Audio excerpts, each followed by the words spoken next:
ரசிகர்களின் favourite cricket தொடரான IPL வருகின்ற மார்ச் 28ஆம் தேதி தொடங்குகிறது. முதல் போட்டியில் நடப்பு சாம்பியன் ராயல் சேலஞ்சர்ஸ் பெங்களூர் அணி சன்ரைசர்ஸ் ஹைதராபாத் அணியை எதிர்கொள்கிறது. தொடக்க விழா நிகழ்ச்சிகளுடன் போட்டி சின்னசாமி மைதானத்தில் நடைபெற இருக்கிறது. இந்நிலையில் ஹைதராபாத் அணியின் கேப்டன் பேட் கமின்ஸ் நடப்பு ஐபிஎல் தொடரில் இருந்து விலகலாம் என்று நம்ப தகுந்த தகவல்கள் வெளியாகியிருக்கின்றன.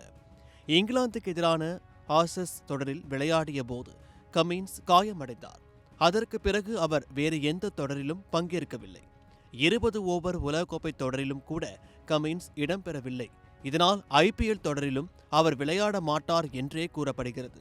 இதனையடுத்து புதிய கேப்டனை நியமிக்க ஹைதராபாத் அணி முடிவு செய்திருக்கிறதா?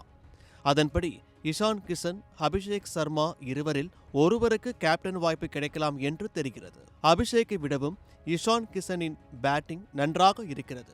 அத்துடன் உள்ளூர் தொடர்களில் கேப்டனாகவும் செயல்பட்டு இருப்பதால் இஷானுக்கு புதிய கேப்டன் ஆகும் வாய்ப்பு சற்று அதிகமாகவே உள்ளது. எனவே விரைவில் இது குறித்த அறிவிப்பினை அந்த அணி அதிகாரப்பூர்வமாக வெளியிடும் என்று எதிர்பார்க்கப்படுகிறது.